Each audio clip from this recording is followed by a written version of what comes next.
Did you know that the first paramedics in the United States weren't firefighters, police officers, or hospital workers? They were a group of black men from Pittsburgh, trained to provide life-saving emergency care at a time when no one else was doing it. And yet, their story has been largely forgotten. Let's rewind to the 1960s. If you had a medical emergency back then, chances were you weren't getting the kind of care you'd expect today. Ambulances? Well, they were often just converted hearses run by funeral homes. The people responding? They had little to no medical training, and if you lived in a predominantly black neighborhood like Pittsburgh's Hill District, you might not get an ambulance at all. Emergency care was slow, unorganized, and incredibly unequal. Something needed to change. And that's where Freedom House came in. In 1967, a doctor named Peter Safar, often called the father of CPR, saw an opportunity.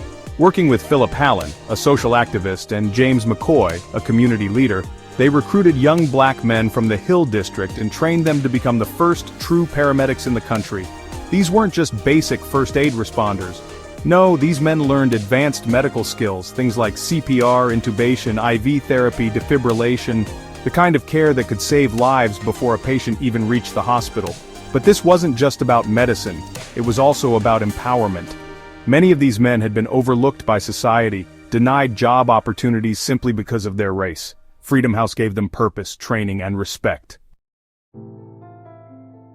Imagine this. You call for an ambulance. Instead of a cop with a first aid kit, highly trained paramedics arrive, assess your condition, administer oxygen, start an IV, and even perform emergency procedures, right there on the scene.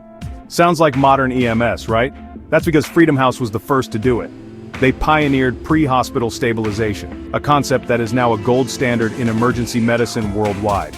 They also revolutionized data collection. Every call, every patient, every intervention was recorded, analyzed, and used to refine emergency protocols. These records helped shape modern EMS standards, proving that emergency medicine wasn't just about transportation, it was about saving lives on the spot. But despite their life-saving work, Freedom House faced constant discrimination. Hospitals often refused to take their patients. Some white patients even refused treatment from black paramedics. Then there was the government. Many city officials didn't want to acknowledge that a group of black paramedics was outperforming traditional emergency responders.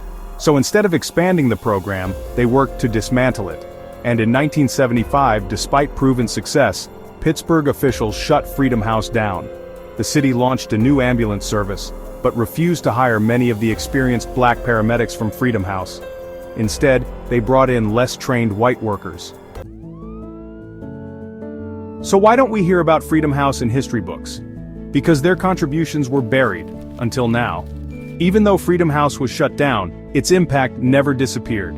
Their work set the foundation for modern paramedics and EMS systems across the world. Today, every time an ambulance arrives with trained paramedics, it's because of the work Freedom House started, and now their story is finally getting the recognition it deserves.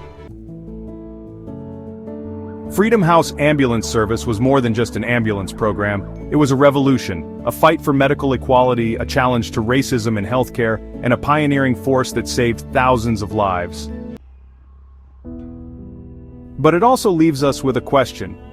How many other stories like this have been erased or ignored?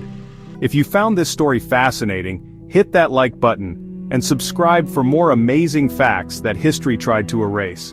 And let us know in the comments, did you know about Freedom House before today?